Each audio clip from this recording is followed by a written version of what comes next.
Garrett Bishop stood before the ATM on Morrison and 5th December, wind cutting through his canvas jacket. The screen glowed, balance 143.67. He pressed withdrawal, $80 for 2 Wonderland Park tickets. That left $63 until payday 11 days out. The bills slid free. Behind him, Ruby waited in his 008 Toyota Breath, fogging the passenger window. 8 years old, and she already understood money in ways kids shouldn't have to. Never complained about secondhand clothes or skipped meals disguised as not hungry. She just trusted him. 3 Decembers ago, Sarah had gripped his hand in that hospital bed, blood in her hair. Promise me. Christmas. Always magic for Ruby, he'd sworn it. Every December 20th since he withdrew money they couldn't spare and kept that promise breathing. Garrett climbed in. Ruby looked up from homework. "Dad, you kept your promise to me, didn't you?" The question landed hard. He started the engine. "I'll always keep my promises to you. Always." She smiled and returned to spelling words. Garrett shifted gears, wedding band catching streetlight. Still wore it, still turned it when worry crept in. That morning's workshop had been quiet. 4 hours hand-fitting mortise and tenon joints for Mrs. Patterson's antique cabinet. Ruby at the workbench doing fractions while wood shavings curled at his feet. See, to join these pieces right takes patience. Rushing breaks everything. Ruby had looked up. Like with people, exactly. Everything worth building requires time. Then his phone rang. The Selwood contractor. "Sorry, Garrett found someone 30% cheaper." Line went dead. He'd stared at the calendar. 3 blank weeks until mid-January. But Ruby was watching with those dark eyes that missed nothing. So he'd nodded and kept sanding. 30% cheaper meant particle board and pneumatic nailers. His work lasted generations. His grandfather's table still sat in Salem solid since 1952. That was the difference between legacy and disposable. Ruby had asked the question that always hurt. Why aren't we rich like my friends? He'd knelt beside her chair. Rich means different things, Ruby. I have you skill honor. That's wealth money can't buy. She'd accepted it, but he saw the flicker of understanding. She knew they were different from West Hills families. Knew her boots came from Goodwill while Madison got new REI ones. She just never made him feel small. Across town, Victoria Ashford stood at her office window watching the Willamette. Conference room behind her held 8 waiting people. Phone pressed to ear, she listened to Tokyo. I don't care, it's 2 a.m. your time. We need a decision now. Ms. Ashford, Jennifer's voice cut through. Claire's school called. 3rd time. 45 minutes waiting. Victoria checked her Patek Philippe. 5:45. She'd promised 20 minutes an hour ago. Tell them 20 minutes. Jennifer's pause spoke volumes. You said that an hour ago. Tokyo was still talking numbers that would reshape pediatric medical devices. Victoria looked at the framed photo. Claire at 5, gap-toothed, holding a butterfly drawing. 6 months old now. Her daughter was 6 first grade, learning mommy's work mattered more than pickup. She ended the call mid-sentence. I'm leaving now. 15 minutes. At Bridal Mile Elementary, Claire sat with Mrs. Rodriguez. The girl didn't cry anymore when Victoria was late. Just sat there, small hands folded, 6 years old and resigned. Victoria knelt. Mommy's so sorry, sweetheart. Claire patted her shoulder like comforting a pet. It's okay, Mommy. Work is important. The words punched. This child had internalized that work mattered more than she did. In the car, Claire asked about Wonderland Park. The Christmas lights, carousel, hot chocolate. All her friends were going. Could they? Just once, Victoria's phone buzzed. Singapore about production delay. Her finger moved toward answer muscle memory from 6 years of choosing wrong. Then she saw Claire's reflection. Those blue eyes, David's eyes, watching with careful hope. Not expecting yes, just hoping. Victoria silenced the phone. Okay, 2 hours. Then Mommy has a call. Claire's transformation was instant. She threw arms around the headrest. Thank you. Thank you, thank you. 2 hours.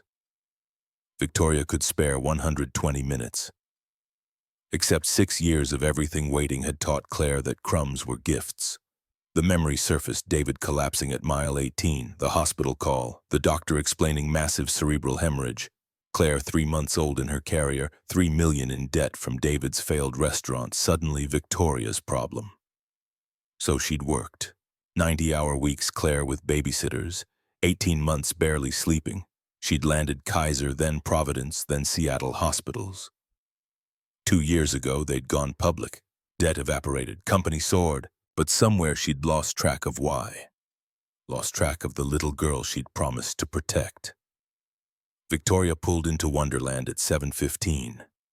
The place blazed 20-foot rotating Christmas tree, 10,000 white bulbs. Claire pressed her nose to glass. It's so pretty, Mommy. They walked through gates hand in hand. Claire's pink coat bright against evening crowds. Victoria's phone buzzed 3 times. She ignored it. The hot chocolate stand had 15 people queued. Claire tugged her toward it, chattering about marshmallows. Victoria calculated 10 minutes here, 20 at Carousel, 10 at Crafts. That left 80 minutes before she could reasonably leave and keep her promise. Phone rang again. The CFO. Kaiser deal. 80 million hanging on tonight's signature or the hospital walked. Mommy needs to take this. Stay right here, don't move. Claire nodded, planted feet exactly. Victoria stepped 3 feet away, turned to keep her daughter visible peripherally. The CFO spoke urgently. Kaiser wanted 3 points off margin. Board divided. Victoria's call needed in 30 minutes or lose the contract. Her attention split. Half on numbers, half on the pink coat in peripheral vision. Crowds pressed, close families bundled, teenagers laughing, vendors hawking glow sticks. Then boys sprinted past, playing tag, shoving through without looking. People stumbled, coffee spilled. A woman yelped. Victoria got pushed sideways, phone tumbling into a snowbank. She bent down, fishing for it. 12 seconds to grab, wipe slush. When she straightened, the spot where Claire stood was empty. Victoria's brain processed slowly. Claire had been there, right there, 3 feet away. Pink coat impossible to miss. Claire voice normal, conversational, no panic yet. Claire probably stepped aside when boys ran through. Claire, honey, where are you? She scanned immediate area. 10-15 people, none her daughter. Panic arrived like ice water. Claire, heads turned. Victoria pushed through crowds looking for pink. So many coats, red, blue, black, navy. One pink on a teenager, another on a woman. No small girl. Victoria's hands shook. 2 minutes. She'd been distracted 2 minutes. How far could a 6-year-old get? She ran to Carousel Christmas tree craft tent, called Claire's name until throat burned, asked strangers, have you seen a little girl, blonde hair, pink coat, 6? Everyone shook heads, concerned but useless. 5 minutes became 10. Victoria's composure cracked. She grabbed a park employee, demanded security. The young man, 19, Acne Santa hat, spoke into radio. A supervisor arrived, asking questions Victoria barely heard over roaring in ears. What was she wearing? Pink coat, white sparkle sneakers. How old? 6. Last seen 10 minutes, maybe 15. I don't know. The supervisor walked her to security, small building disguised as gingerbread.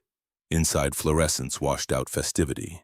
A guard, 50-ish, weathered name tag reading Dan Reeves, handed her forms. Fill this completely. Description, last location, identifying marks. Victoria's hand shook so hard, pen skittered. Her surgeon, precise handwriting came out jagged. Claire Elizabeth Ashford, 48 inches, 52 pounds, blonde shoulder length, blue eyes, small scar, left elbow from swing fall. Dan spoke into radio, all units be advised. 6-year-old Caucasian female, blonde, shoulder-length hair, pink puffy coat, white sparkle sneakers. Last seen hot chocolate stand. Answers to Claire. Mother waiting, station 1. Ma'am, best thing is stay main areas. Carousel, Big Tree, Santa's Village. If she's looking, she'll head to places she knows. We'll call when we spot her. Victoria couldn't sit, couldn't stay in this building while Claire was alone and scared. She left, moving through crowds like a shark. Every blonde head stopped her heart. Every small pink-coated figure. None were Claire. Her mind supplied terrible possibilities. Stranger danger videos, Amber Alerts, news stories about children vanishing in crowds. She shoved them down forced logic. This was Wonderland Park, families everywhere, security cameras, staff. Claire was fine, just lost, just scared, but the other voice was louder. This is your fault, on the phone, again, always, even tonight when you promised 2 hours you couldn't give 5 minutes full attention. She thought about this morning. Claire saying, "I love you, Mommy," at drop-off.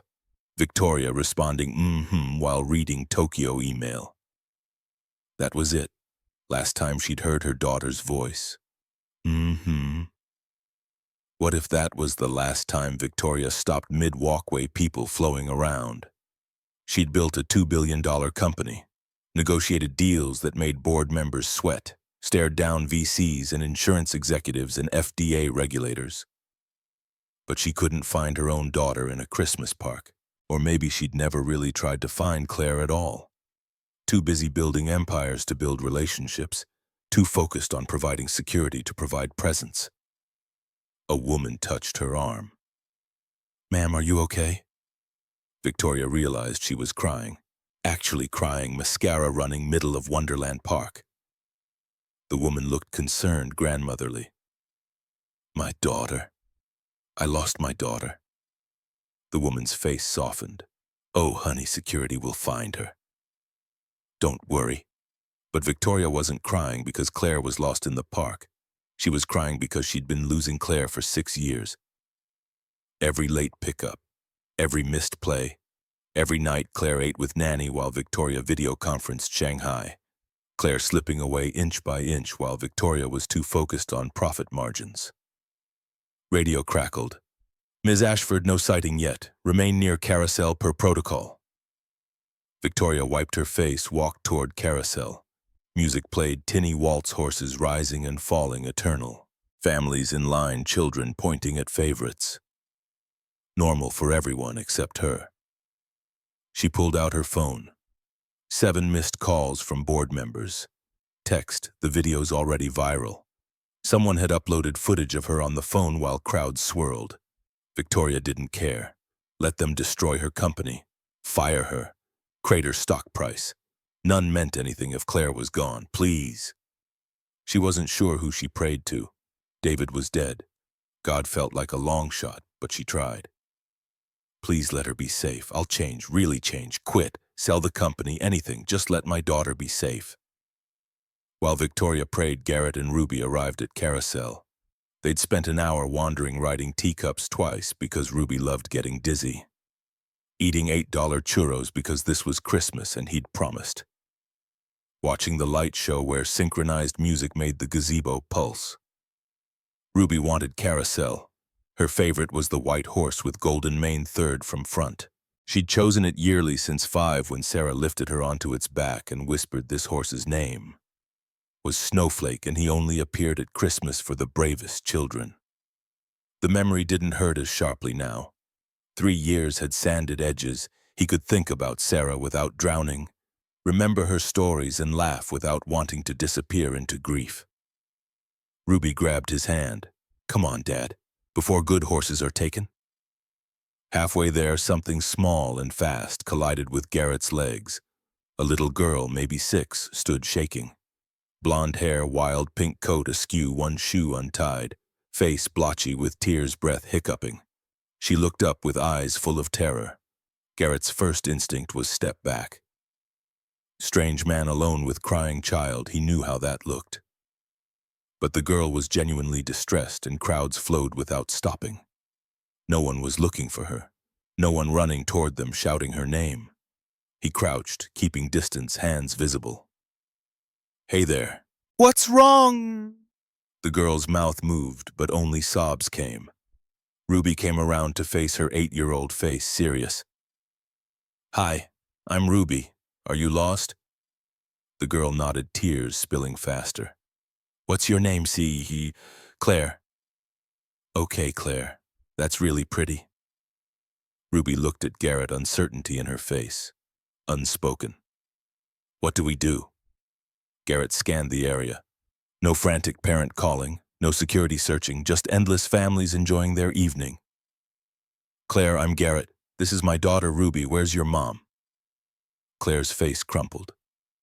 I don't know. People were running and then she was gone and I looked everywhere and I can't find her and words dissolved into fresh crying. Garrett's heart clenched. He knew that fear. The specific terror of child separated from parent. Ruby had experienced it once 3 years ago in a Safeway lot. The memory still woke her sometimes. Okay. It's okay, Claire. He kept voice low and steady, same tone for Ruby's nightmares. We're going to find your mom. Can you tell me what she looks like? Pink scarf, black coat. She was on the phone. Of course on the phone. Garrett filed that for later judgment, focused on immediate problem.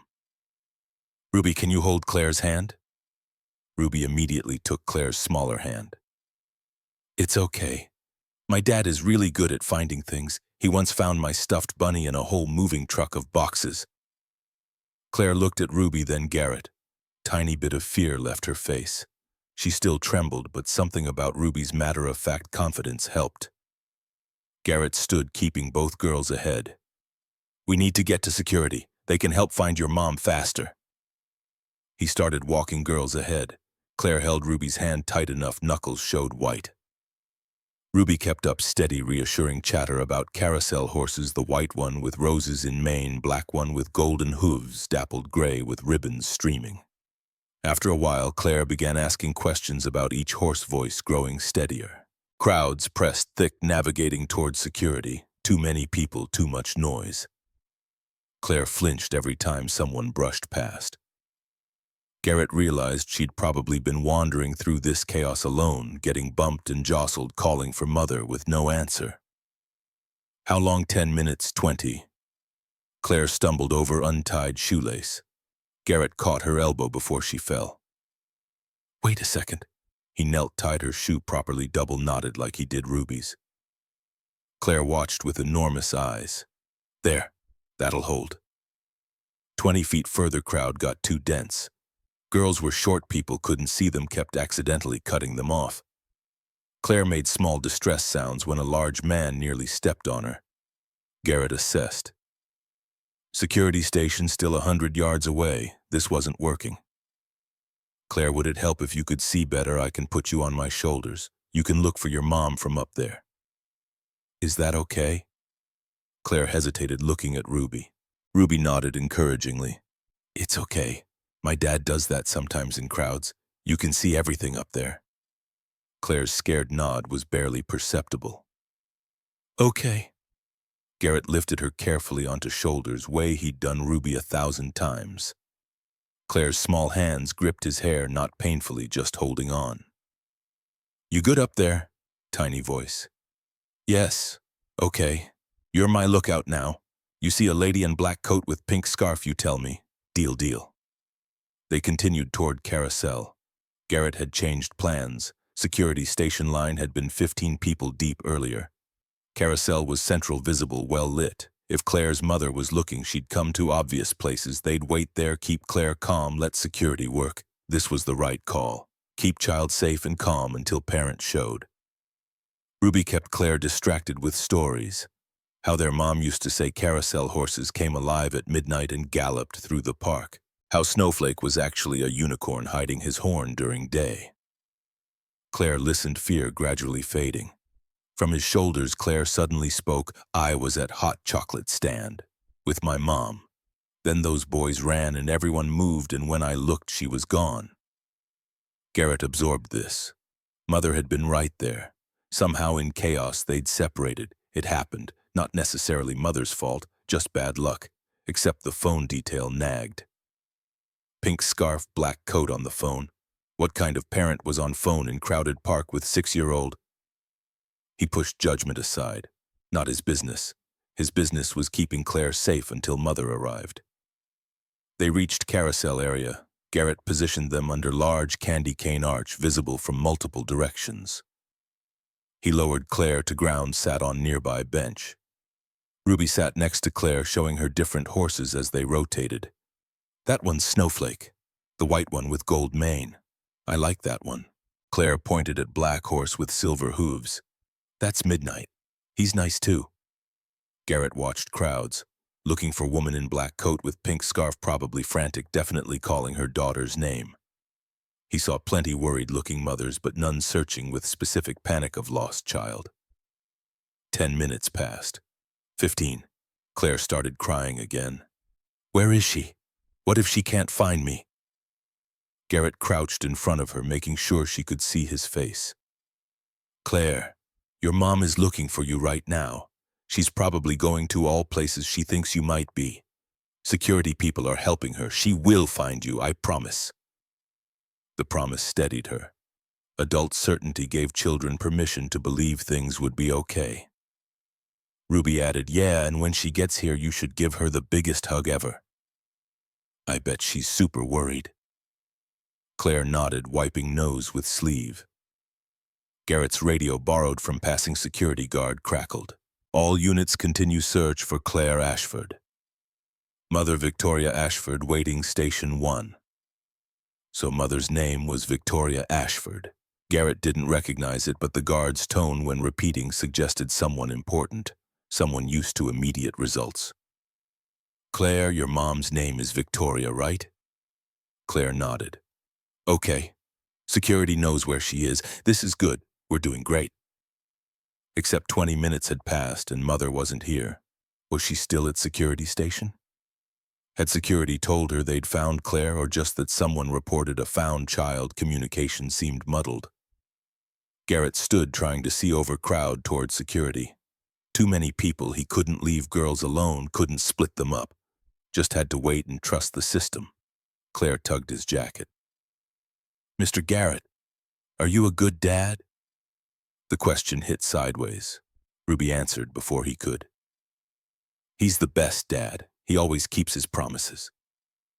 Garrett's eyes stung. Ruby believed that completely, despite every way he'd failed her. Despite financial stress, cramped apartment, constant juggling. She thought he was the best. Claire seemed satisfied. She leaned against Ruby's shoulder, exhausted from crying. Ruby put arm around her, protective and sweet. Garrett checked his watch. 25 minutes since finding Claire. Too long. He made a decision. Girls, I'm putting Claire back on my shoulders so she can see better. If your mom comes looking, Claire, you'll spot her before she spots us. Okay. Claire nodded. Garrett lifted her up again. From elevated position, she scanned crowds with renewed focus. Do you see her? Not yet. Keep looking. She's coming. And she was. Victoria Ashford was running through crowd at that exact moment, security radio in hand.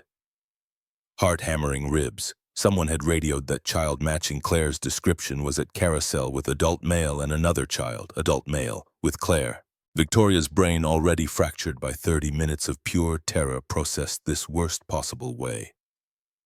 Her daughter, with strange man. For how long? Doing what every horror story crashed through her mind. Every nightmare scenario, every news report about predators targeting children in crowded places. She ran faster. When she saw them, her world tilted.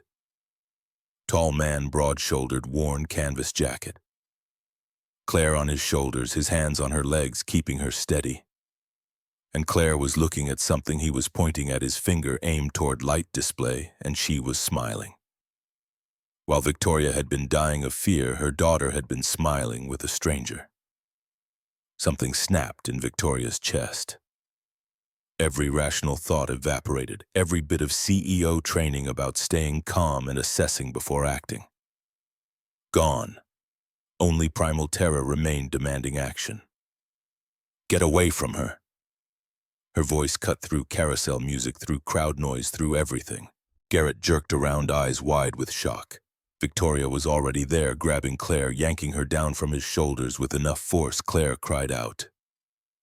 Victoria crushed her daughter against chest hands, shaking so hard she could barely hold on. She ran hands over Claire's arms, face, checking for injuries, for anything wrong. Did he hurt you?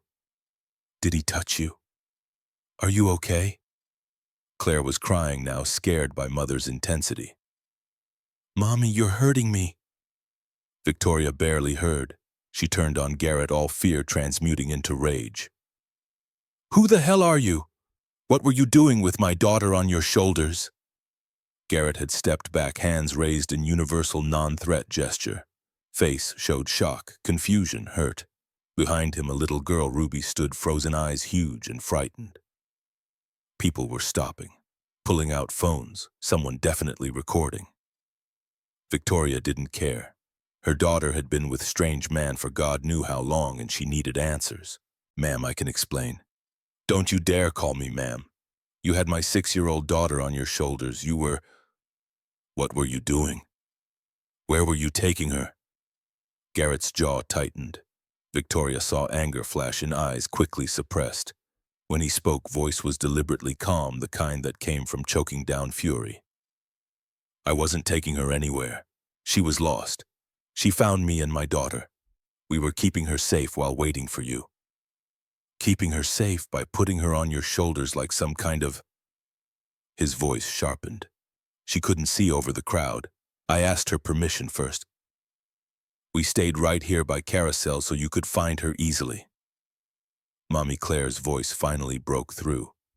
"Mommy, stop. Mr. Garrett, help me. Ruby, help me. I was scared and lost, and they stayed with me. And they were looking for you." Victoria froze. Actually froze, brain struggling to process. Claire was defending this man, crying not because he'd hurt her, but because Victoria was accusing him. Ruby stepped forward, small face set with determination despite fear Victoria could see in eyes. "Ma'am, my daddy didn't do anything bad." Claire was crying. "We helped her. We were trying to find you." Security arrived. 2 guards, including Dan from station. "Ms. Ashford, is this your daughter?" Victoria nodded, unable to speak. Dan turned to Garrett. "Sir, can you explain the situation?" Garrett explained, voice steady and factual. "Found child crying near Carousel. Asked name and description of mother. Walked towards security, but crowd was too dense. Decided to wait at Carousel as central location. Claire was on shoulders so she could look for mother." Dan checked radio, conferring with main station. "Yeah, we have earlier report from Mr. Garrett Bishop. Found child matching this description. Was bringing her to us. Story checks out." Words landed like stones. Story checks out. This man had been trying to help, had kept Claire safe, had done exactly what any decent person should, and Victoria had screamed at him in front of hundreds. Crowd was still recording. She could hear murmurs. "Poor guy. Just trying to help. That mom's crazy. Someone's definitely posting this." Victoria's CEO brain kicked in just long enough to recognize disaster scope. She'd just publicly accused innocent man of worst thing you could accuse someone. On video, in front of hundreds of witnesses. But her mother brain didn't care about PR disasters. Only cared about truth crystallizing. She'd been wrong. Completely, utterly wrong. She couldn't form words. "I'm so sorry. I saw you with her and I..." Garrett's face was closed now, professionally neutral in way people get when too hurt to show it. "You thought wrong, but I understand. You were terrified. Any parent would be." The grace in his response made it worse. Victoria wanted him to yell back, be angry, give her something to fight against. Instead, he just looked sad and tired and done. "Your daughter is safe. That's what matters." He turned to little girl beside him. "Ruby, we're leaving." Ruby looked at Claire one more time, face full of confusion and hurt. That adult had yelled at father for no reason. Claire reached toward her. "Ruby." Ruby gave small wave, then took father's hand. They walked away, Garrett's back straight, daughter pressed against his leg. Victoria stood there holding Claire, surrounded by security guards and curious onlookers and blinking lights of dozen phones recording her humiliation. She'd found her daughter. Claire was safe. That should be enough. But she couldn't stop watching Garrett Bishop walk away. Couldn't stop seeing careful distance he'd maintained, gentleness in how he'd tied Claire's shoe. Way his daughter looked at him like he'd hung the moon. She'd just attacked a good man, a good father, someone who'd done exactly what she would have wanted anyone to do. Claire was crying into her shoulder. "Mommy, why did you yell at Mr. Garrett? He was nice, Ruby was nice, they helped me when I was scared." Victoria couldn't answer, just held her daughter and tried not to think about young man in crowd who'd shouted, "Yo, I got the whole thing on video, this is insane." Dan cleared throat. "Ms. Ashford, you might want to call your PR team. That footage is probably already online." Victoria looked at phone. 9 missed calls, texts from board members. 1 from Jennifer. "The video is everywhere. What do you need me to do?" What Victoria needed was to rewind 30 minutes and make different choices. What she needed was to not be the kind of mother on phone instead of watching daughter. What she needed was to not be the kind of person who saw kindness and mistook it for threat. But you couldn't rewind, only live with consequences. She left the park with Claire ignoring stares and whispers. In car, Claire asked again about Mr. Garrett and Ruby. Were they okay? Could they see them again? "I don't know, sweetie. I don't think so, but they were my friends." The simple statement broke something in Victoria. Claire had been lost and terrified, and 2 strangers had given comfort, had given friendship even if just 30 minutes, and Victoria had repaid that kindness with accusations and public humiliation. At home, after Claire finally slept, Victoria sat in her office and watched the video. 300,000 views already, comments brutal, CEO Karen attacks Good Samaritan. This is what's wrong with rich people, that poor man and his daughter. Someone find out who he is so we can support him. Victoria didn't care about PR nightmare, didn't care about board meeting tomorrow or stock price or any of it. She cared about look on that little girl's face when Victoria had yelled at her father, cared about man who'd kept cool when falsely accused, cared about fact that for 30 minutes 2 strangers had been better parents to Claire than Victoria had been all evening. She opened journal leather-bound book she hadn't written in since David died. Hand shook as she wrote, "Tonight I became the person I never wanted to be. I accused an innocent man of the worst thing possible. Why? Because I was scared, because I was guilty.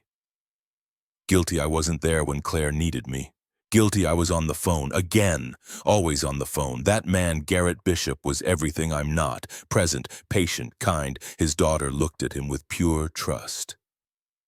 "Claire looks at me with careful hope, always waiting for disappointment. I need to make this right, not for PR, not for company, for me, because I need to look at myself and see someone decent."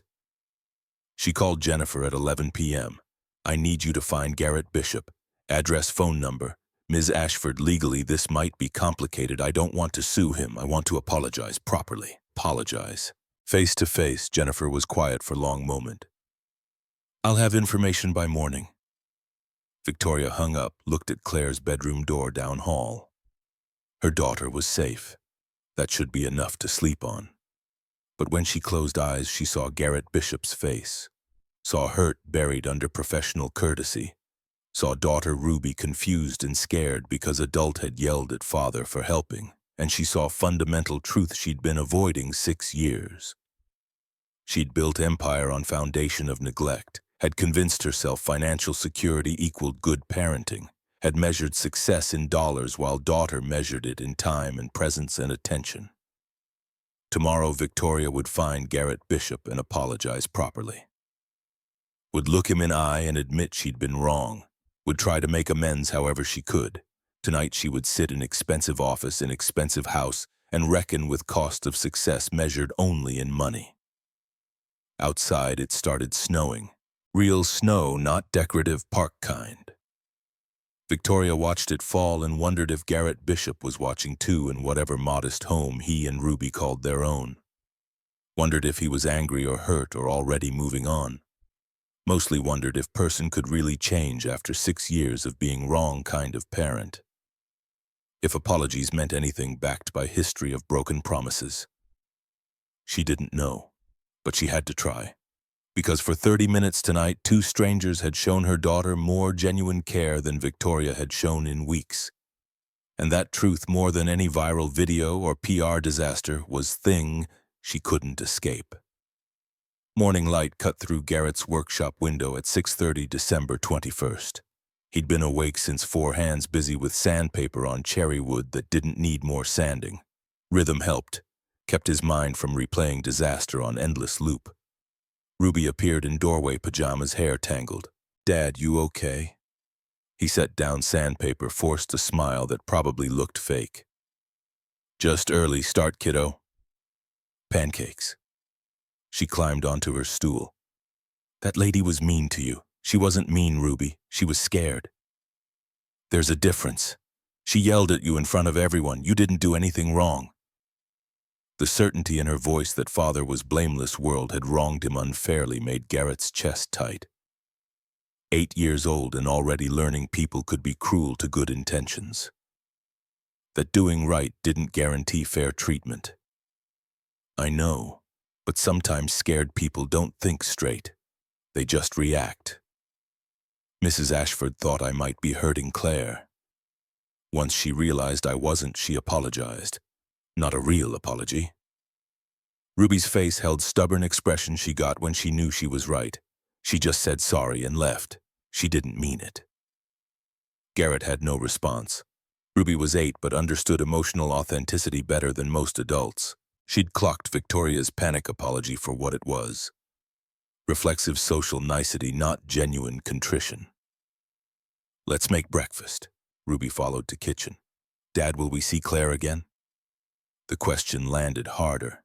Garrett flipped on stove-pulled eggs from refrigerator. "I don't think so, sweetheart.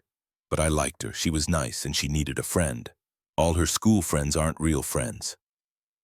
"How do you know that?" Ruby shrugged, pouring juice with intense concentration. "She told me while we waited. She said her friends only want to come to her house because it's big and her mom buys them expensive stuff. Nobody just wants to play with her." Garrett cracked eggs into bowl processing. So Claire Ashford was lonely despite or because of wealth, despite mansion in West Hills' expensive coat mother who could afford Wonderland Park on Tuesday evening. Money bought a lot, but apparently not genuine friendship for 6-year-old. That's sad. But we can't fix it, Ruby. Sometimes we meet people and help them and then move on. That's just how life works. Ruby didn't argue, but face showed disappointment.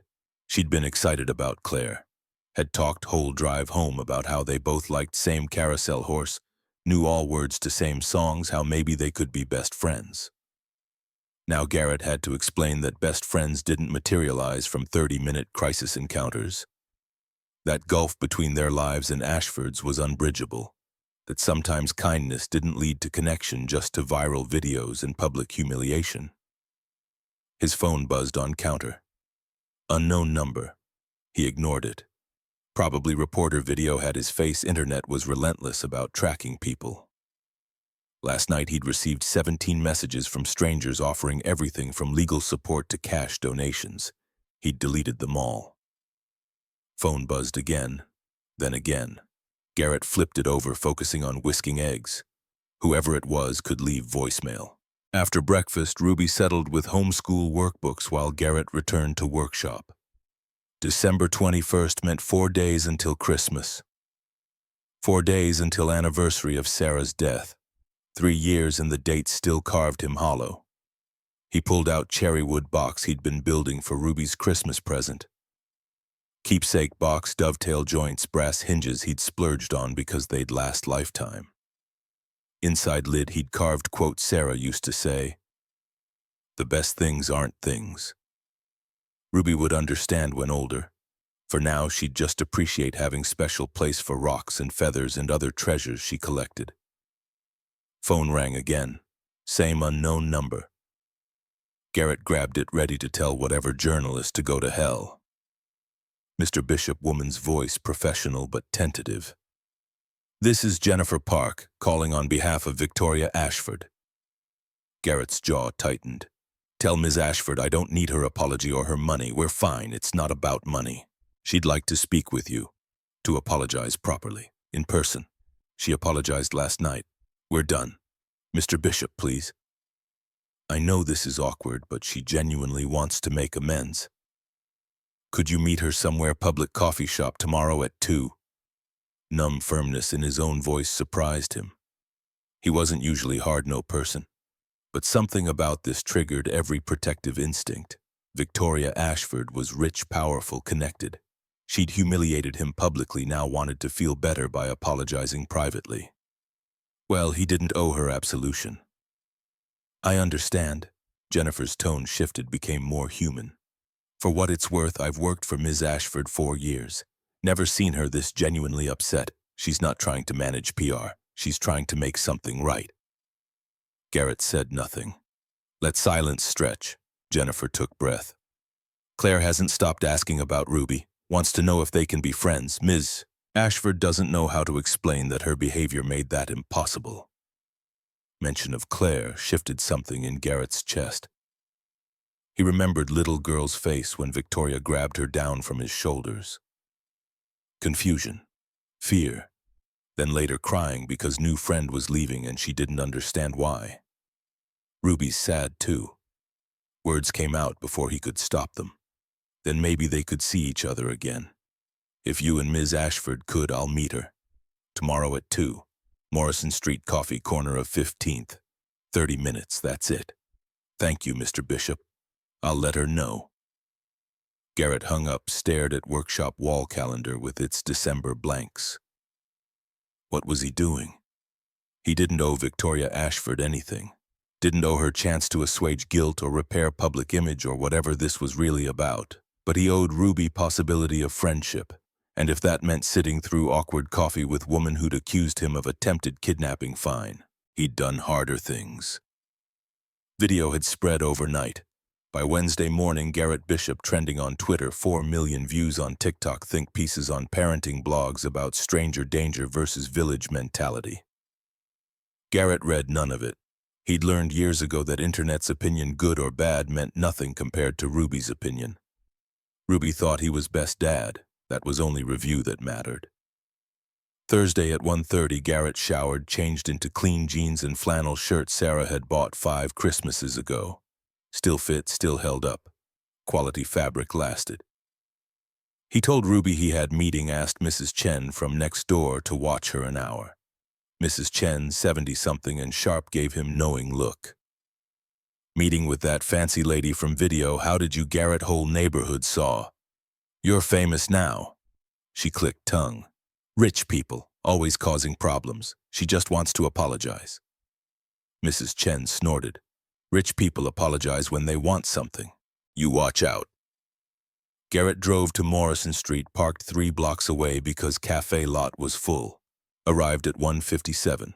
Victoria Ashford was already there, back corner, hunched over coffee cup like trying to disappear into it. She'd dressed down, jeans, simple sweater, hair and ponytail, no makeup he could see. Trying to look relatable, probably. Or maybe this was actually how she looked when not being CEO. He walked over. She stood too quickly, knocking table. Coffee sloshed but didn't spill. Mr. Bishop, thank you for coming. Garrett sat without responding. She sat back down, hands wrapped around mug like needing warmth despite cafe's functioning heater. I wanted to apologize, for real this time, not panic apology from Park. Victoria's voice was quieter than he'd expected, steadier. I was wrong. I saw you with Claire and my brain went to worst possible place, not because of anything you did, because of my own fear and guilt. Garrett waited. Let her talk.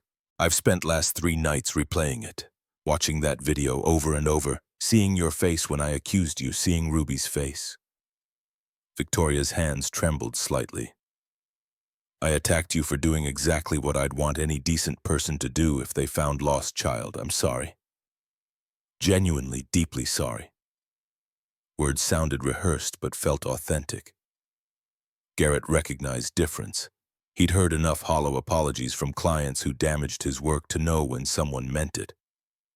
Okay, he kept voice neutral. I appreciate the apology. Can I ask, how is Ruby? Question surprised him. She's confused, doesn't understand why you yelled at me. I told her you were scared for Claire, that fear makes people react badly. She's 8, so she accepted it, but she's also sad she won't see Claire again. Victoria's face did something complicated. Claire's sad too, hasn't stopped talking about Ruby since Tuesday, asking when they can play again. They can't. Garrett's tone wasn't mean, just factual. Our worlds are too different.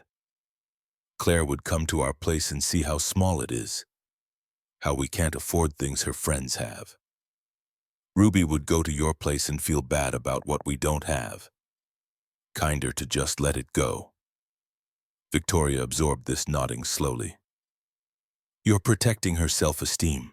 I'm protecting her from learning to feel less than. Garrett leaned back, arms crossed. Ruby is happy with what we have. She doesn't think she's poor because I don't treat our life like it's lacking. But put her next to kids whose parents buy $1,000 toys, whose vacations cost more than I make in 6 months. She'll start noticing, start comparing. I won't do that to her. What if comparison went other way, meaning, what if Claire started noticing Ruby has something she doesn't? Something money can't buy. Garrett studied her face. Victoria Ashford looked tired. Actually tired, not cosmetic fatigue of busy executives complaining about schedules. This was bone-deep exhaustion from finally seeing yourself clearly and not liking the view. What does Claire lack that Ruby has a parent who's present? Victoria's voice cracked slightly. Ruby looks at you like you hung moon because you probably did in all ways that matter. Claire looks at me with careful hope because she's learned not to expect too much. I'm there physically, but always on phone, always working, always choosing everything else over her. Garrett's anger softened despite himself. He knew loneliness, knew specific ache of child who wanted more from parent than that parent knew how to give. You could change that. I'm trying.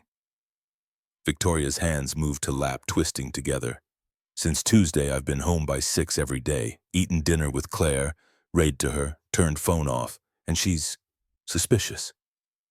Keeps asking when I'm going to have to work again, like waiting for me to revert. Change takes time. Garrett thought about his own journey after Sarah's death. How long it took to build new routines, new ways of being. You can't undo 6 years in 6 days. I know, but I have to start somewhere. Victoria looked up, met his eyes directly. Which is why I wanted to ask, and you can absolutely say no if maybe girls could spend some time together, supervised, structured, whatever makes you comfortable. Claire needs real friend, and Ruby was kinder to her in 30 minutes than most people are in lifetime. Garrett considered. Protective part wanted to refuse, wanted to keep Ruby separate from Ashford's in their complicated, wealthy world. But fair part remembered how Ruby had looked after Claire, how natural their connection seemed. What did you have in mind? Victoria pulled out, phone hesitated. I know this sounds like trying to buy my way into your life, but I promise that's not it. She showed photo of stable. Claire has writing lessons Saturday mornings. Instructor says students can bring friend for trial session. $20. You'd pay for Ruby's, I'd pay for Claire's, no strings. Garrett looked at photo. Horses in clean barn, professional setup. This wasn't backyard pony ride. This was expensive elite training. Exactly what he'd been talking about avoiding. But Ruby loved horses, had been obsessed since 4 when Sarah read her every horse book library owned. They'd never been able to afford lessons. Garrett had always planned someday when money was less tight he'd find way. Someday kept getting pushed further into future. Let me think about it. Of course, no pressure. Victoria put phone away. I also wanted to say the video. I've had lawyers send takedown requests to major platforms. It's still out there, but we're working on it. I can't erase what happened, but I can try to limit damage. I don't care about video. Victoria blinked. You don't? My daughter thinks I'm good man. That's only opinion that matters. Garrett stood. I'll talk to Ruby about horse thing. If she wants to do it, I'll let you know. Thank you for meeting me, for listening. Garrett nodded and left, made it halfway to truck before anger hit. Not hot, immediate anger from Tuesday night, but something colder, more analytical. Victoria Ashford was trying to make herself feel better, trying to turn failure into redemption story. Rich woman learns valuable lesson, becomes better person, everyone claps. And Garrett was supposed to play along, accept apologies and horse lessons and carefully calibrated guilt. Except anger didn't stick, because he'd seen her face when she talked about Claire, seen genuine shame. Victoria Ashford might be rich and powerful and used to getting what she wanted, but right now what she wanted was to be better mother. That wasn't manipulation, that was just human. At home, Mrs. Chen reported Ruby had been perfect as always. Garrett thanked her, paid $20. She tried to refuse, then found Ruby in her room with schoolwork. How'd it go? Ruby looked up from math worksheet. Fine. She apologized for real this time. Do you forgive her? Garrett sat on edge of Ruby's bed. I don't know yet, but I'm thinking about it. She asked if you wanted to take horse riding lesson with Claire Saturday. Would you want that? Ruby's face transformed, like real lesson on real horse. Real lesson on real horse. Yes. Ruby jumped up, threw arms around his neck. Dad, yes, please, please, please. Garrett hugged her back, breathing in kid shampoo smell of her hair. Okay then, Saturday it is. Friday morning, Garrett called number Jennifer had given, left voicemail saying Ruby was interested in riding lesson, to text details. By noon, he had address in West Hills, time 9 a.m. Saturday, and confirmation instructor expected them. He didn't hear from Victoria directly, just logistics through Jennifer, probably for best. Less complicated that way. Saturday morning arrived cold and clear. Ruby woke at 6, too excited to sleep. She wore best jeans and warmest jacket, which wasn't warm enough for December but was least worn-looking option. Garrett made sure she ate breakfast despite protests that she was too excited for food. They drove to West Hills, into neighborhoods where houses sat on acres instead of lots, where driveways held 3 cars and lawns looked professionally maintained even in winter. Ruby pressed face to window, taking it all in. Everything's so big, different people have different amounts of money. Garrett kept voice neutral, trying to model attitude he wanted her to adopt. Doesn't make them better or worse, just different. Stable sat on 10 acres at end of private road. White fences, red barn horses visible in paddocks. Sign read Riverside Equestrian Center. Private lessons by appointment. Garrett's truck looked absurd, parked next to Mercedes and Range Rovers in lot. Victoria's car, he assumed hers, black Tesla, was already there. She stood near barn with Claire, who spotted Ruby and came running. Ruby girls hugged like they'd been separated months instead of days. Garrett walked over to Victoria, who looked as uncomfortable as he felt. Thank you for coming. Ruby's been talking about nothing else for 2 days. Claire too. Victoria smiled, but it didn't quite reach eyes. Instructor is inside. Sarah Donovan, she's excellent, very patient with beginners. As if on cue, woman in 50s emerged from barn, tall, weathered face, cowboy boots that had seen actual work. She shook Garrett's hand with grip that could crack walnuts. You must be Ruby's dad. I'm Sarah. Heard your girl loves horses, since she was 4. Well, let's see if we can make that love even bigger. Sarah turned to girls. You two ready to meet your horses? Claire and Ruby nodded in unison, eyes wide. Sarah led them into barn, explaining basic safety rules. Garrett and Victoria followed at distance, neither quite sure how to navigate this. Barn smelled like hay and leather and animal warmth. 6 stalls each holding well-cared-for calm horse. Sarah stopped at stall holding small chestnut mare. This is Butterscotch, 23 years old, which makes her ancient in horse years, and she's taught about 100 kids to ride. Sweetest mare you'll ever meet. Ruby reached out tentatively. Sarah guided her hand to horse's neck, showed how to stroke properly. Can I really ride her? That's the plan. First we'll get you comfortable touching her, then practice leading her around, then get you in saddle. Sound good? Ruby looked at Garrett with pure joy. This is best day ever. Garrett's throat tightened. $20 for trial lesson, and daughter got to touch horse she'd only read about. Such small thing in grand scheme. Such tiny gift. But to Ruby it might as well be Disney World. Claire got paired with older gelding named Chester. Sarah worked with both girls, teaching how horses think, how to move around them safely, how to read body language. Girls absorbed every word, asking smart questions, helping each other when one struggled with concept. Garrett and Victoria stood against barn wall watching. Silence between them wasn't comfortable but wasn't hostile either.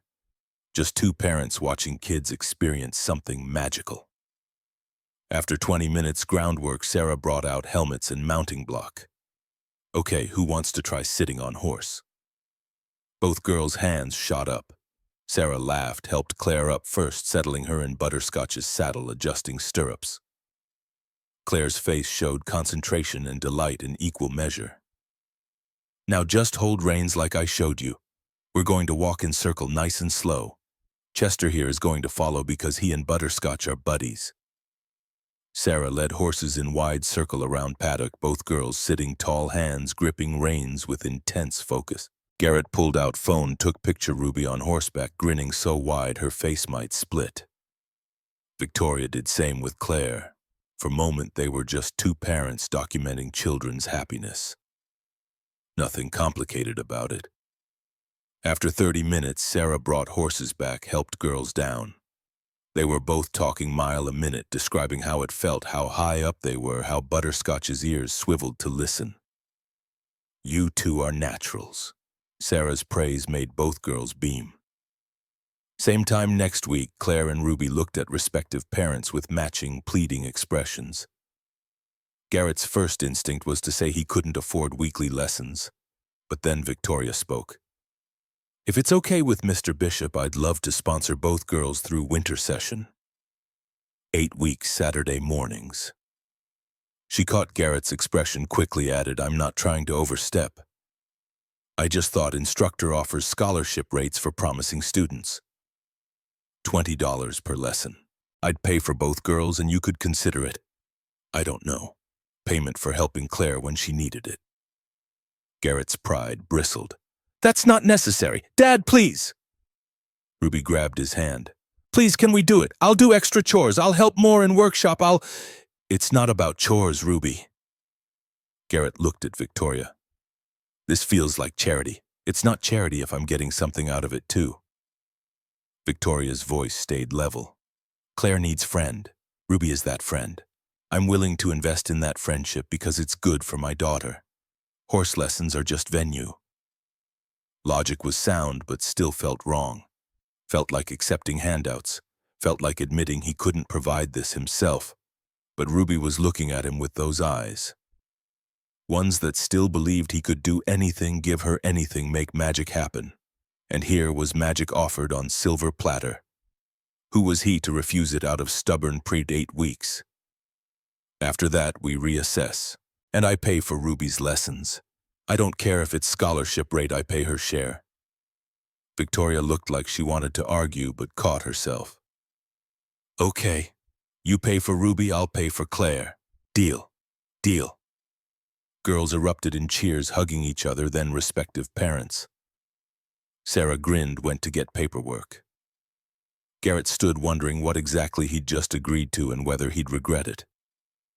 Probably, but Ruby's happiness felt worth risk.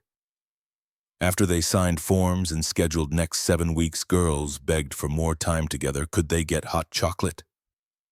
Go to playground. Something, anything to extend this perfect morning. Garrett checked watch. Almost 11. He had work waiting. Mrs. Patterson wanted her cabinet by Tuesday. But Ruby was already planning what she and Claire would name their horses if they could keep them forever. Victoria caught his hesitation. There's park nearby, has good playground and coffee cart. We could supervise while they burn off energy. Suggestion was casual, but Garrett heard undercurrent. She wanted more time, too. Wanted to see Claire this happy, this animated, this completely present. 30 minutes. I have work this afternoon. Perfect. Park turned out to be one of those West Hills affairs with top-line equipment and landscaping that probably cost more than Garrett's annual income. But girls didn't care about aesthetics. They ran straight for swings, seeing who could go higher. Garrett and Victoria sat on bench. December sun, weak but pleasant. Silence stretched, broken only by girls' laughter. Finally, Victoria spoke. Can I ask you something personal? Depends on question. How did you learn to be such good father? Garrett's first impulse was laugh. Him good father. He was constantly screwing up, constantly second-guessing, constantly worried he wasn't enough. But Victoria was serious, actually waiting for answer.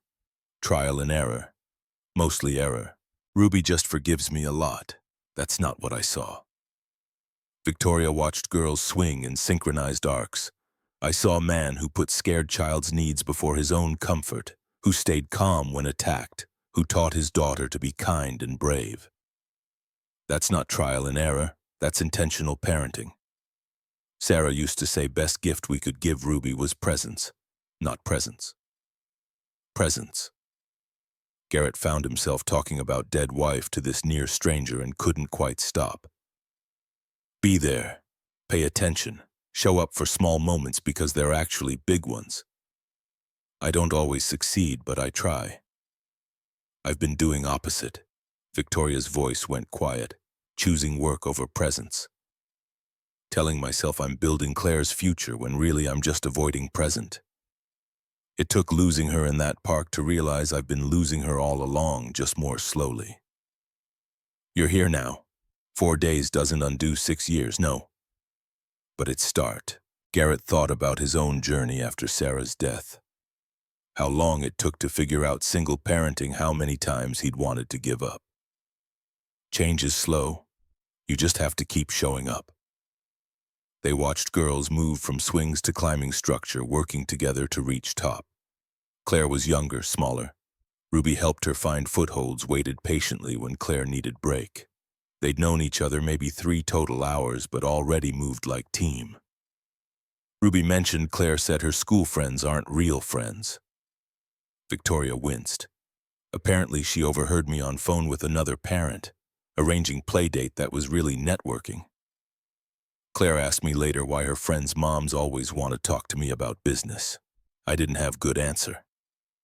Kids see through performative friendship faster than adults. She's lonely. Victoria's voice cracked slightly. My daughter has every material thing child could want. And she's lonely because I've been too busy building company to build relationship with her. Garrett wanted to say something comforting, but comfort felt like lying. Yes, Victoria had screwed up, had prioritized wrong, but at least she was seeing it now, trying to change. That counted for something. Claire has Ruby now. That's real friendship. If you'll let them continue it. Statement hung between them. Garrett knew what she was asking. Permission to stay in their lives. Access to one thing her money couldn't buy, his daughter's genuine kindness. 8 weeks of horse lessons. After that, we'll see. It wasn't yes, but wasn't no. Victoria accepted it with nod. Girls came running over, faces flushed. Can we get hot chocolate now? Please. Coffee cart had expensive hot chocolate, $4 for small. Garrett pulled out wallet, counted bills. He could cover both girls, but it would mean pasta for dinner tonight instead of chicken he'd planned. Victoria was already ordering. 2 hot chocolates, extra marshmallows, and 2 coffees. She glanced at Garrett. How do you take yours black? She paid before he could protest. When he opened mouth, she cut him off quietly. Let me buy my daughter's friend hot chocolate. Not everything is about keeping score. Garrett accepted coffee without further argument, though pride chafed. Girls sat on grass drinking cocoa and chattering about horses and which breeds were fastest and whether unicorns were real horses with horns or magic horses that could fly. Ruby thinks unicorns are real.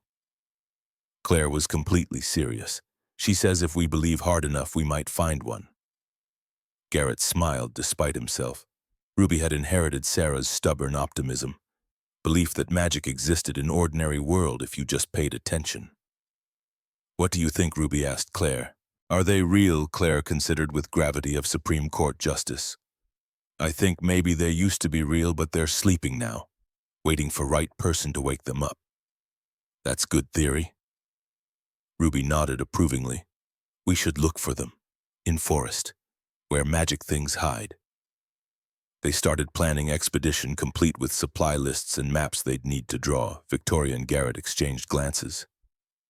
Let 8-year-old and 6-year-old plan unicorn hunt. Sure, why not? Childhood required some whimsy. At 11:30, Garrett stood. We need to go. I have work.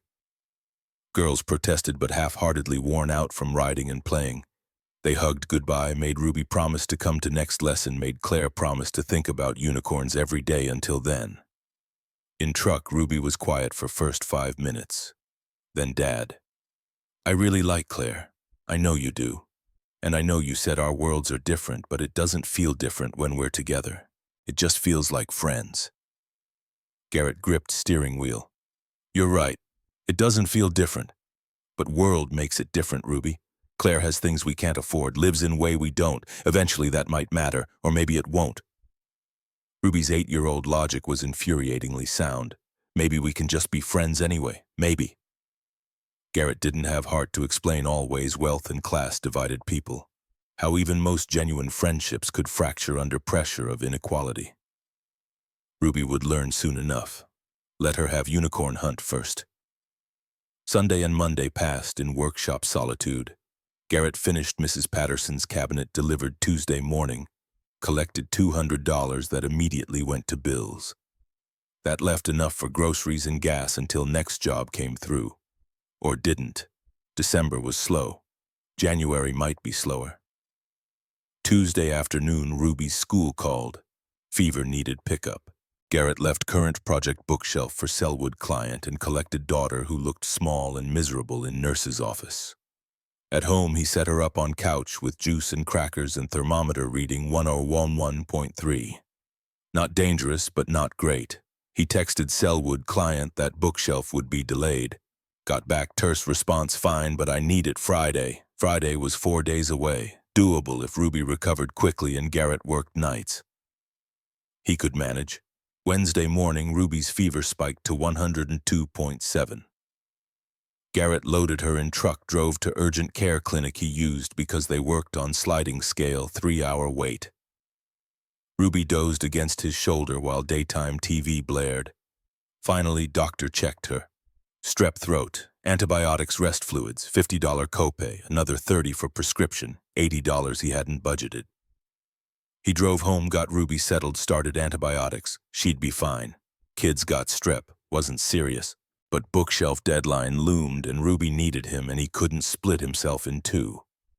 Thursday, Ruby woke feeling slightly better but still fevered. Garrett worked in garage while she slept on couch, door open so he could hear if she called. He managed 6 hours on bookshelf before exhaustion made hands unsteady. Friday arrived. Ruby's fever finally broke. Bookshelf was 3/4 done. Garrett called client, explained situation, asked for 2-day extension. Client refused. Either finish by tonight or lose job and deposit. $200. Garrett needed that $200, but he also couldn't leave Ruby alone while she recovered, and working through night meant she'd wake to empty house if she got worse. He made the call. Keep the deposit. I can't finish in time. Client cursed him out and hung up.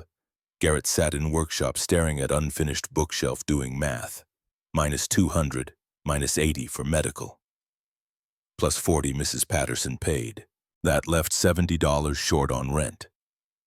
Phone buzzed. Unknown number. He almost didn't answer, but something made him pick up. Mr. Bishop, this is Robert Chen from Cascade Construction. Got your name from Dan Reeves, he's my cousin. Said you do excellent finish carpentry. Garrett straightened. I do. I've got job right up your alley. Historic renovation downtown. Owner wants all custom millwork, real craftsman stuff. $48,000 for 8 weeks work. Interested $48,000. 8 weeks. That was life-changing money. Pay off debt, save for emergencies, breathe easy money. When would it start? December 20th. Run through February 15th. Continuous work, no breaks. We're on tight deadline for building's grand opening. Garrett's stomach dropped. December 20th was yesterday. But even if Chen meant 20th of some future month, phrase continuous work, no breaks meant working through Christmas, through anniversary of Sarah's death, Through holiday, he'd promised Ruby would always be special. I can't. Words came out before he fully thought through them. I promised my daughter I'd be home for Christmas. I don't break promises to her. Chen laughed. Bishop, it's $48,000. You're telling me you'd turn that down for one day? It's not just one day. It's the promise. And yes, I'm turning it down. You're making mistake. Don't call me when you change your mind. Line went dead. Garrett set down phone. Looked at Ruby through open door. She was awake, watching cartoons wrapped in quilts Sarah had made her third Christmas. She looked over and smiled. Hi, Dad.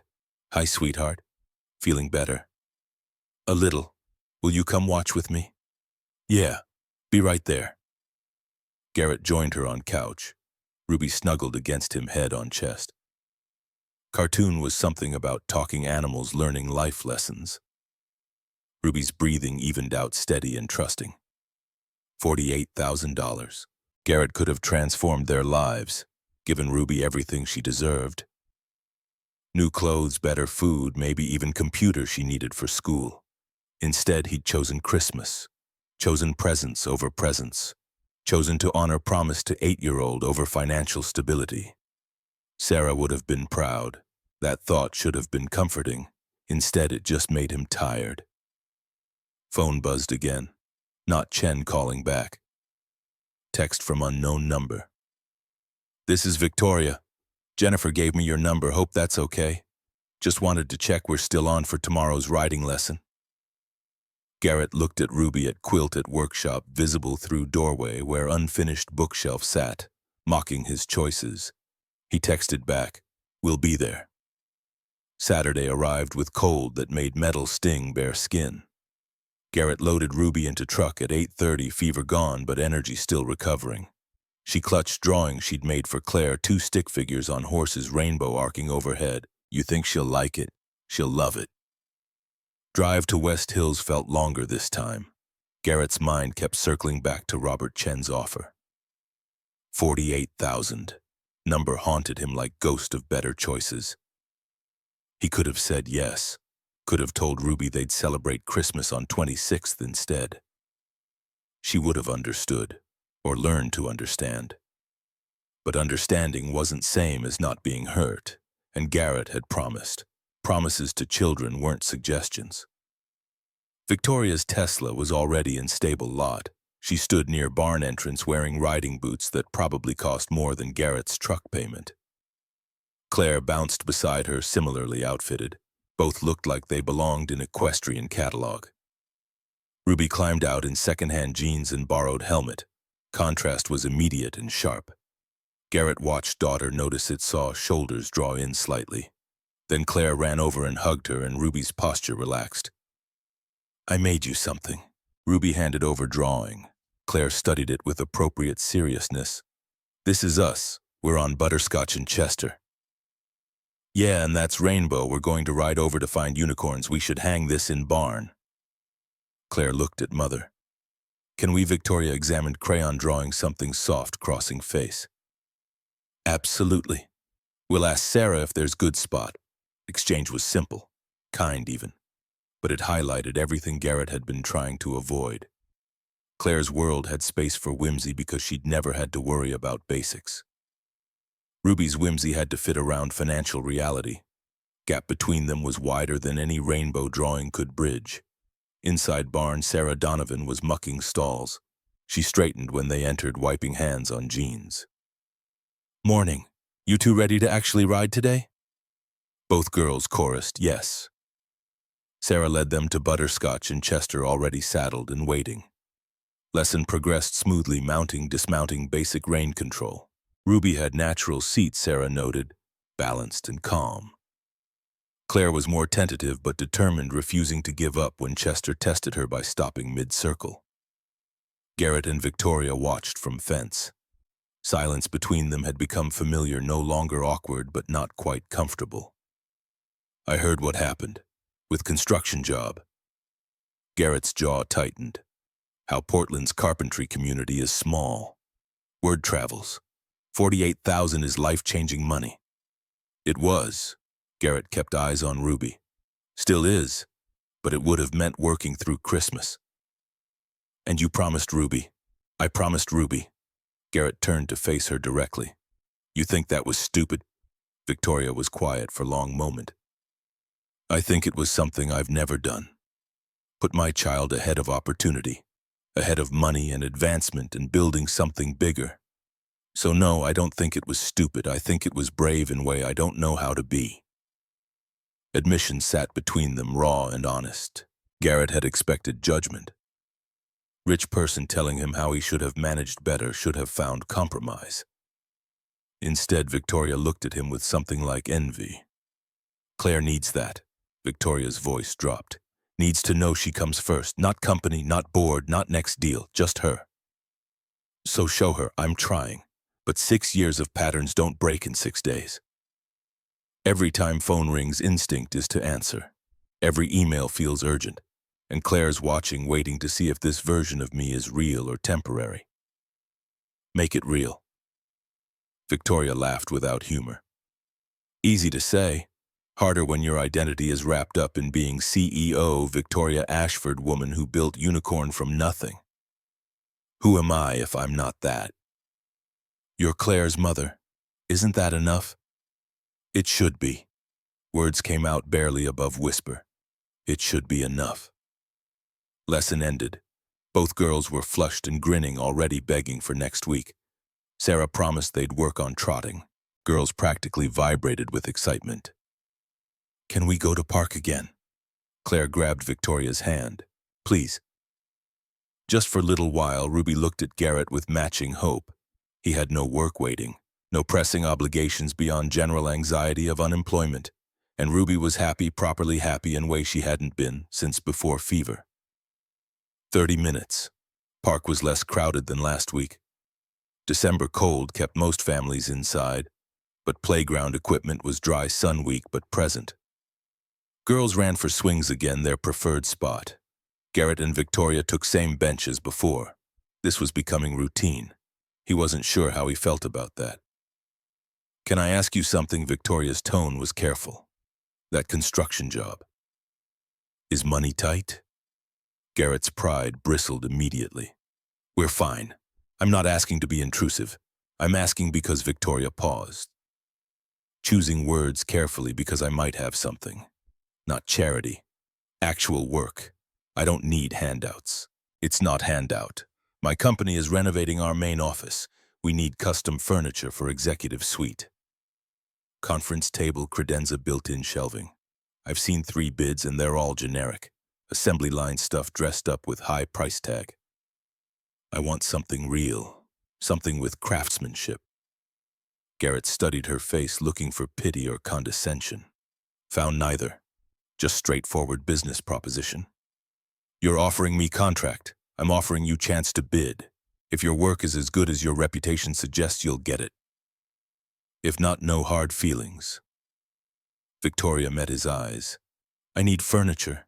You need work. This isn't about Claire and Ruby, it's about business.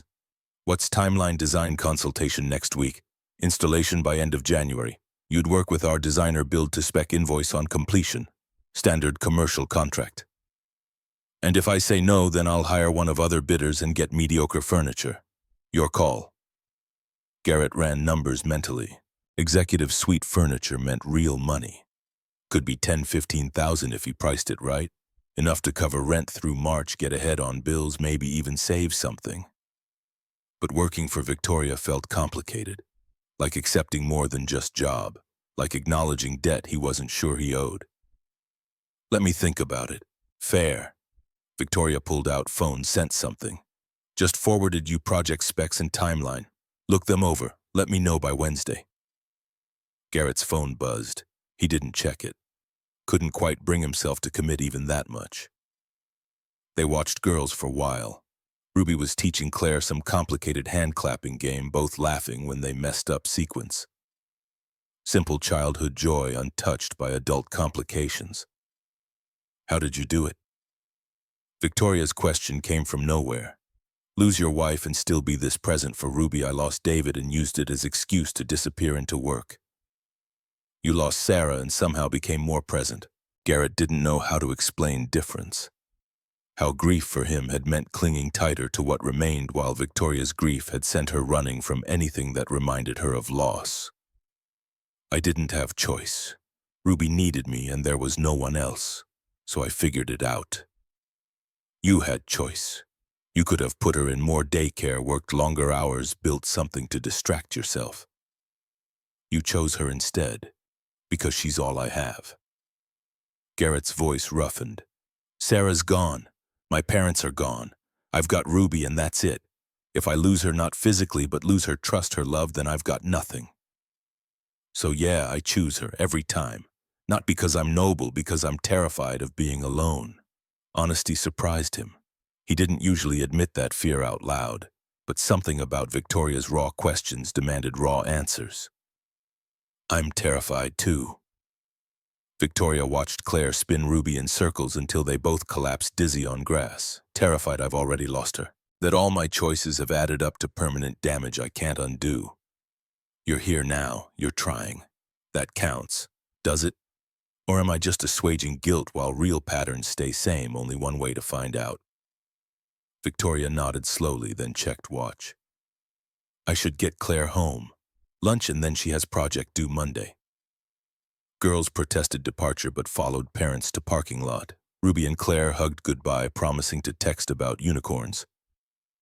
Victoria had apparently given Claire phone basic model just for emergencies and parent communication, which seemed excessive for 6-year-old but wasn't Garrett's business. In truck, Ruby was quiet.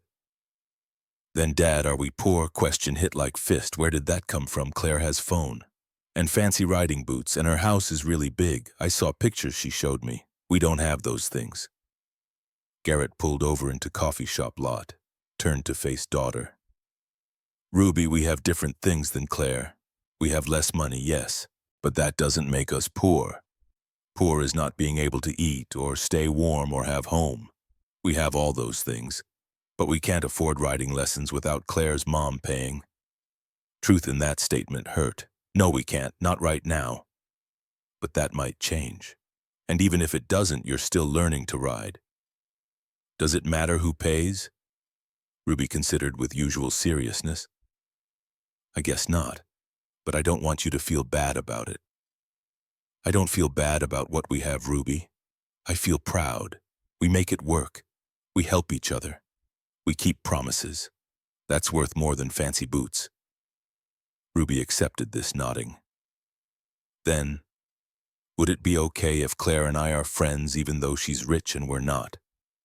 Question revealed layers of awareness Garrett wished she didn't have yet. Yeah, sweetheart. It's okay. Real friends don't care about money. He hoped that was true. Hoped reality of their different worlds wouldn't eventually poison what seemed genuine right now. But hope was all he had. Sunday, Garrett opened Victoria's email. Furniture specs were detailed: conference table to seat 12 credenza with hidden cable management, built-in shelving for executive suite. High-end materials, custom finish. Kind of work he specialized in. He ran calculations. Materials would cost around $4,000. Labor at his usual rate, another $8,000. Add markup and contingency, he could bid $14,000 and still be competitive with generic suppliers Victoria had mentioned. $14,000. That was breathing room. That was security through spring. But it was also Victoria Ashford's money.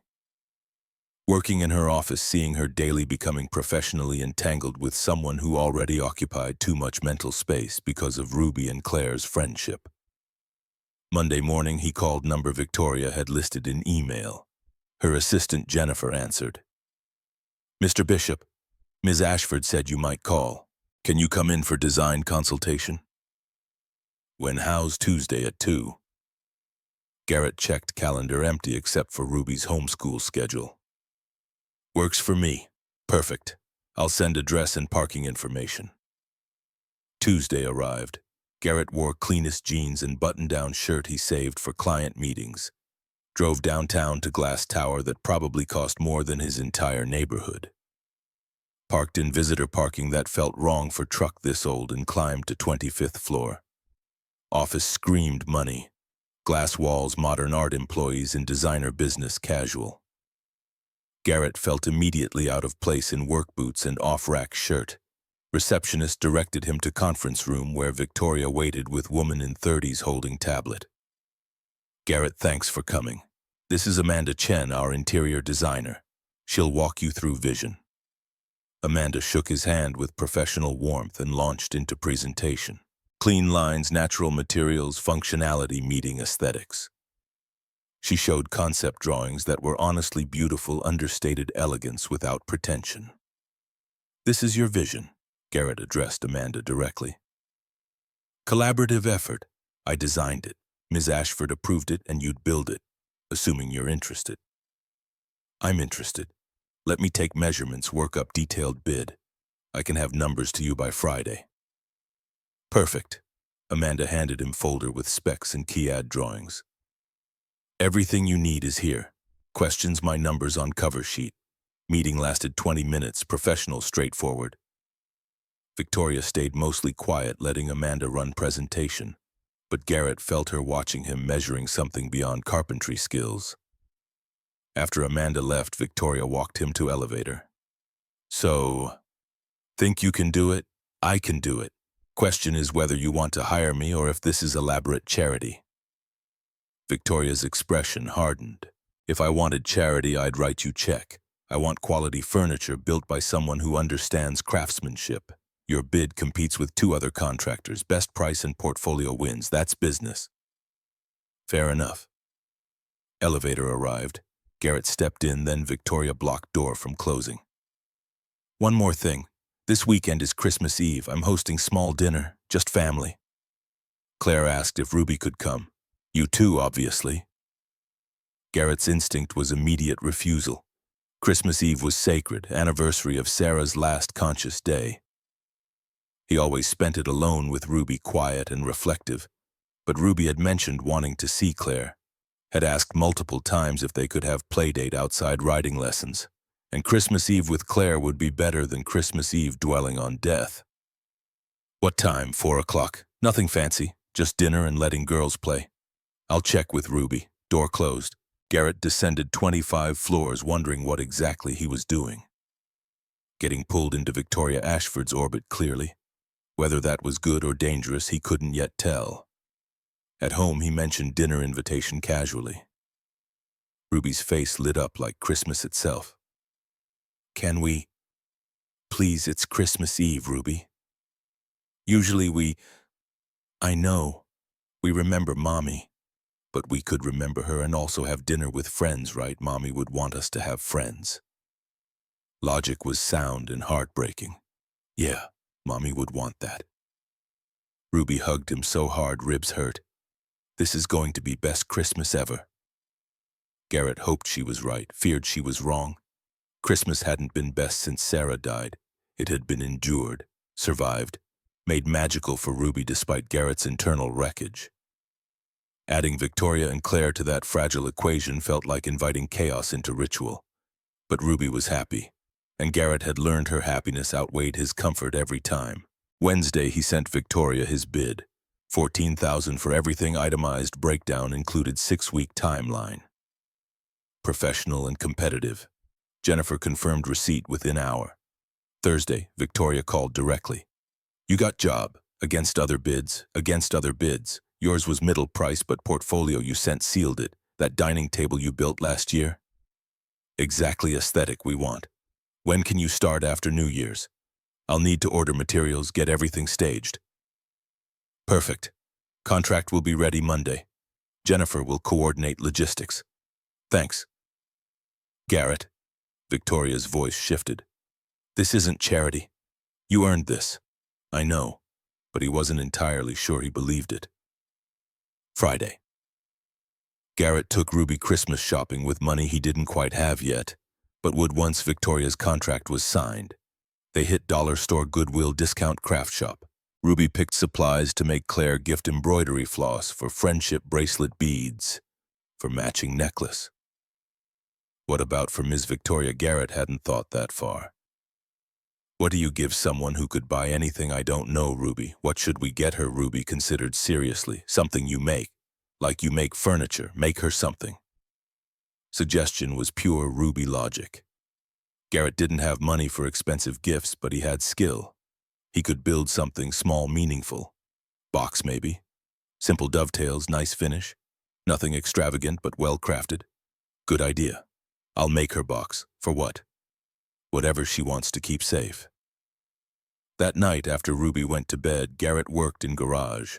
Found piece of walnut he'd been saving, cut joints with precision born from 20 years' practice.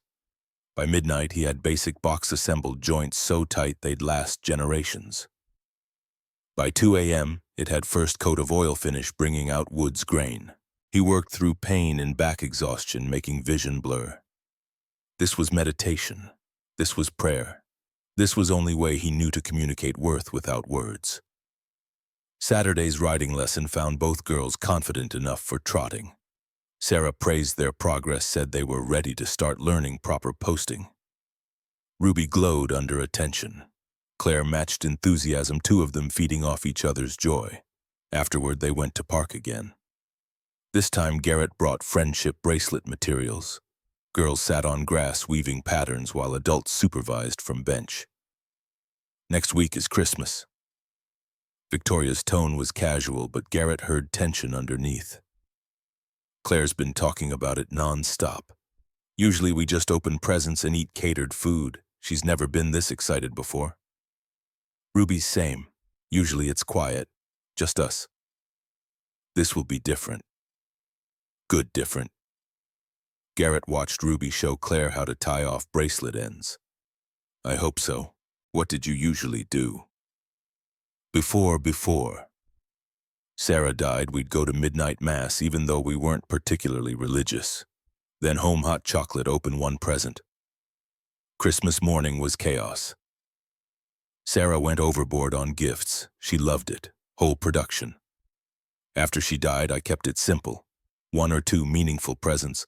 Lots of time together. Less stuff, more presents. That's beautiful. It's survival. Garrett's honesty surprised him again. I can't do production. Can't compete with Sarah's memory. So I don't try. I just show up. That's all any of us can do. Show up. They sat watching daughters become friends, watching tentative bridge between their worlds. Strengthened strand by strand, Garrett felt pull of something dangerous and wonderful. Victoria Ashford was becoming person to him. Not symbol of wealth or source of riding lessons or professional client, person. Complicated and flawed and trying. He wasn't sure he wanted that complication. Wasn't sure he could handle another person in carefully managed life. But Ruby was weaving bracelets with Claire and they were laughing, and sometimes survival meant accepting good things, even when they scared you. Christmas Eve arrived bright and cold. Garrett spent morning cooking his grandmother's potato casserole recipe, one Sarah had loved. Ruby helped measuring ingredients with intense focus. She wore a red dress from Goodwill they'd found for $3, carefully washed and ironed. She looked beautiful. Growing up too fast, they arrived at Victoria's house at 4. Garrett had known it would be big, hadn't quite prepared for reality. Place was enormous, all windows and angles nestled on 2 acres of manicured winter garden. His truck looked ridiculous in circular driveway. Ruby didn't seem intimidated. She jumped out, clutching casserole dish and wrapped present for Claire. Garrett followed with wooden box, suddenly certain it was inadequate. You didn't give handmade gifts to billionaires. They had everything. They wanted nothing someone like him could offer, but he had nothing else to give, so box would have to be enough. Victoria answered door herself. No butler, no staff, just her in jeans and sweater, hair down, face softer than he'd ever seen it. Welcome. Come in. Interior matched exterior, expensive but somehow not cold. Lived in. Claire's drawings hung in actual frames on walls. Lego creation occupied coffee table. This was home, not showpiece. Claire ran downstairs. Ruby ran to meet her. Girls hugged and immediately disappeared upstairs to Claire's room. Garrett and Victoria stood in foyer, suddenly alone. Can I get you something? Wine, beer, water? Water's good. He followed her to kitchen space that could swallow his entire apartment. Commercial range marble countertops, windows overlooking garden. Victoria pulled pitcher from refrigerator. I should confess something. I've never actually cooked Christmas dinner. Always catered it. This year I tried. It's probably going to be terrible. You cooked, attempted to cook. YouTube tutorials and lot of prayer. There's turkey in oven that's either going to be perfect or hockey puck. 50-50 odds. Garrett found himself smiling. What time did you start? 10 this morning. Victoria handed him water glass. Turkey's been in for 6 hours. That's right, yes. Depends on size. 14 pounds. Should be done now, actually. Maybe overdone. Victoria's face fell. Oh no. Let me check it. Garrett wasn't sure what possessed him to offer, but Victoria looked genuinely distressed and he knew his way around kitchen. He opened oven, checked bird. Definitely overdone, skin too dark but salvageable. It's fine. Just needs to rest. You have foil. Victoria produced aluminum foil. Garrett tented turkey, explained she should let it sit 20 minutes before carving. She watched him with expression he couldn't quite read. Thank you. I wanted to do this myself. Prove I could manage something domestic. But I'm clearly terrible at it. You tried. That's what matters. Is it? Or is trying without succeeding just another form of failure? Garrett turned from turkey to face her fully. Victoria Ashford stood in perfect kitchen looking lost. This woman who commanded boardrooms and built empires couldn't figure out how to cook turkey. Contrast was stark and strangely humanizing. Trying is never failure. Trying is only way anything gets better. Is that what you tell Ruby? It's what Sarah told me. When I was learning to be single parent and screwing up constantly, she'd say, trying without success is still trying. Eventually trying becomes succeeding. I miss having someone who believed in me like that. Victoria's voice went quiet. David died before he could see me build company. Sometimes I wonder if he'd be proud or horrified by how consumed I let it make me. He'd be proud. Then he'd tell you to come home earlier. Victoria laughed, surprised. Yeah, that sounds right. Girls thundered downstairs demanding dinner. Victoria called everyone to dining room space that could seat 20 but was set for 4. Garrett placed his casserole next to Victoria's attempts at mashed potatoes and green beans. She'd made rolls from scratch that had somehow turned into hockey pucks. Her turkey prediction transferred to bread. It looks amazing. Ruby's enthusiasm was genuine. Like Thanksgiving, better than Thanksgiving. Claire bounced in chair. Because Ruby's here. They ate. Turkey was dry but edible. Mashed potatoes were lumpy. Green beans were overdone. Garrett's casserole saved meal familiar and perfect. Girls didn't care about culinary success. They just talked and laughed and stole bites from each other's plates. Victoria and Garrett ate quieter, watching daughters. At some point, Victoria caught his eye across the table. She mouthed, "Thank you." He nodded. No words needed. After dinner, girls begged to open presents. Victoria had tree and living room professionally decorated but somehow still warm. Presents underneath carefully wrapped. She pulled out 2 for girls, matching riding helmets, properly fitted, expensive. Ruby opened hers carefully, trying not to tear paper.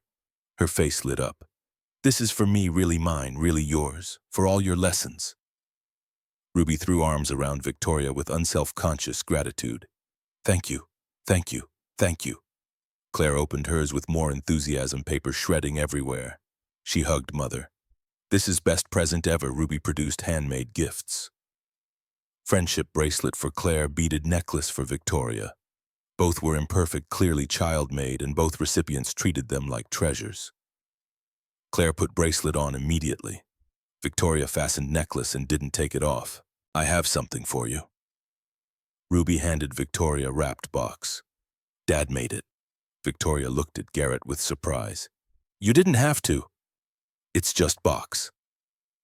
Victoria unwrapped carefully, revealing walnut box with perfect dovetails and hand-rubbed finish. She opened lid, ran fingers over smooth interior. This is beautiful. You made this. Just something small. It's not small, it's art. Victoria's eyes were bright. What should I keep in it, whatever matters most? She set box on side table with reverence, then produced wrapped gift for Garrett. Now I feel inadequate. This is just gift card.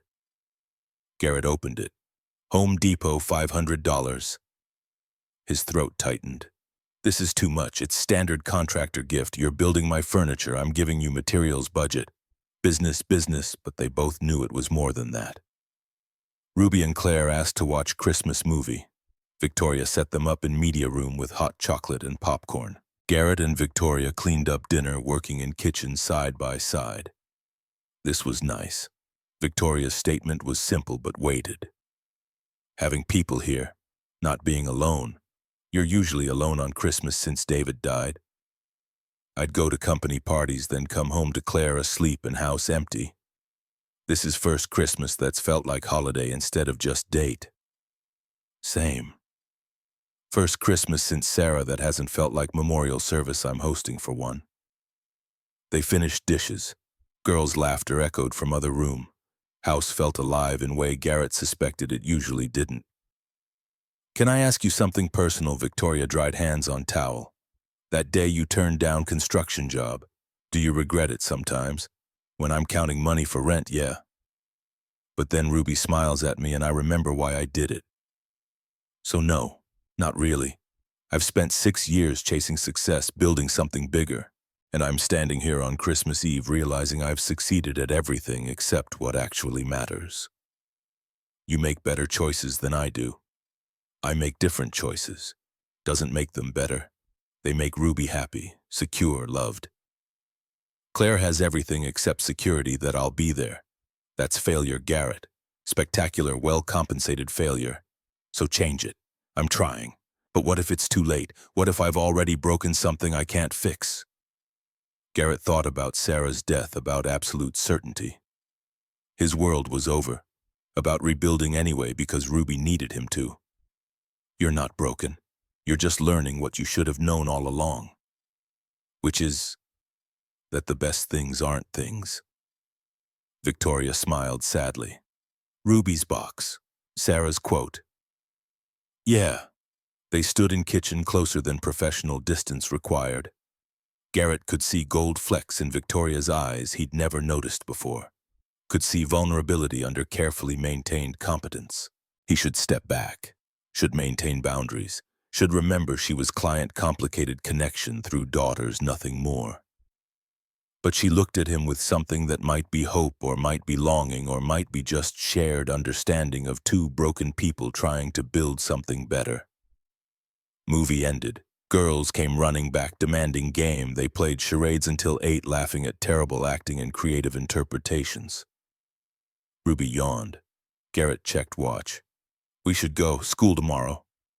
Ruby protested, but exhaustion was obvious. She hugged Claire goodbye, made her promise to text about horses. Claire made matching promises at door. Victoria walked them out. Thank you for coming, for making this feel like Christmas. Thank you for inviting us. Garrett meant it. Tonight had been healing in ways he hadn't expected. See you Saturday. He drove home through quiet streets, Ruby asleep in passenger seat. Walnut box sat beside him. Victoria had insisted he take it back to make one for Ruby too. Told him every craftsman should sign their work. He thought about her face when she'd opened it, genuine wonder. Way she'd touched dovetails like they were precious. No one had looked at his work like that since Sarah died. Something was building between them. Something beyond children and business and shared grief. Something that felt dangerous and necessary and completely terrifying. Garrett pulled into driveway, carried Ruby inside, tucked her into bed. She murmured, "Merry Christmas, Daddy," before sleep took her completely. "Merry Christmas, sweetheart." He stood in her doorway watching her breathe. 3 years ago, he'd been certain he'd never have good things again. That survival was best he could manage. But tonight had been good, really good, and maybe that meant other good things were possible too. In workshop, Garrett started second box. This one for Ruby, slightly smaller with carved horse on lid. He worked past midnight, hands moving with practiced precision, mind quieter than it had been in years. When he finally went to bed, he thought about Victoria in her too-big house, probably still wearing Ruby's beaded necklace. Thought about Claire, hopefully sleeping easy with friend. Thought about Ruby and helmet that meant more riding lessons, more friendship, more possibility. World was wider than his grief, bigger than his limitations, and maybe, just maybe, he was ready to acknowledge that. Outside, it started snowing. Real snow kind that stuck and built and transformed landscape into something beautiful. Garrett watched it fall and let himself hope.